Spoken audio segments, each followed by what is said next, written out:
Pinagpala nga naman talaga tayo sa ating bansang Pilipinas, guys, kasi napakarami nating natural resources, guys. Talagang napakaganda ng ating lugar kumpara mo sa ibang bansa, guys. Kaya eto, naghunting ako ng mga waterfalls at napakarami ko rin napuntahan, guys. For almost every province meron, guys, itong waterfalls na ito. So anyway, from north to south, madami, guys, promise. So hanapin nyo na lang. Sa akin kasi mas nauna akong naghanap dito sa may bandang Laguna, kaya karamihan ng aking mga nakita Laguna. So unti-unti pa akong nakaka-discover ng iba pang mga magagandang waterfalls, guys, sa iba't ibang provinces. Kaya probably kilala nyo yung mga karamihan dito sa aking ipinapakita, guys. Pero alam mo yun, nakaka-relax kasi, guys, pag nandito ka sa mga waterfalls. Ewan ko sa inyo, guys, pero sa akin kasi very magical sa akin ng isang waterfalls. Kakaiba siya, napakaganda sa aking paningin, guys.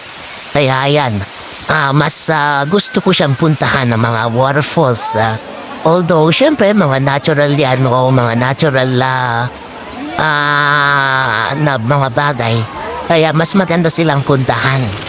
Like halimbawa, nature, bundok, waterfalls, beach, di ba? So yun, ang saya, guys, pag napupuntahan ko ang mga waterfalls na ito. Number 1 sa akin ang mga waterfalls. Kaya ever since, talagang ito yung aking mga pinupuntahan. Pag nakabalita ako at may panahon ako na makapunta, talagang sasadyain ko siya, guys, especially kung napakaganda ng mga ito. O tara, guys, maghunting na tayo ng mga waterfalls. So mapunta na tayo para doon tayo mag-chillax. O diba, ang saya. Grabe, ang kaganda ng mga waterfalls na aking mga napuntahan, guys. At definitely marami pang hindi napupuntahan dyan, guys, diba? Mas marami pang mas magandang waterfalls na hindi pa natin nararating. Pero for now, ito muna yung pwede kong may pakita, guys. So may share sa bawat isa sa atin dito dahil sa social media. Ang saya kasi, guys, pag nakakarating tayo dito sa mga waterfalls na ito, kahit ano pang inaantay ninyo, pumunta na sa mga waterfalls. O kaya kung meron kayong alam na magandang waterfalls, pwede bang pakilagay din yung lugar? Ipa-comment naman dyan, guys.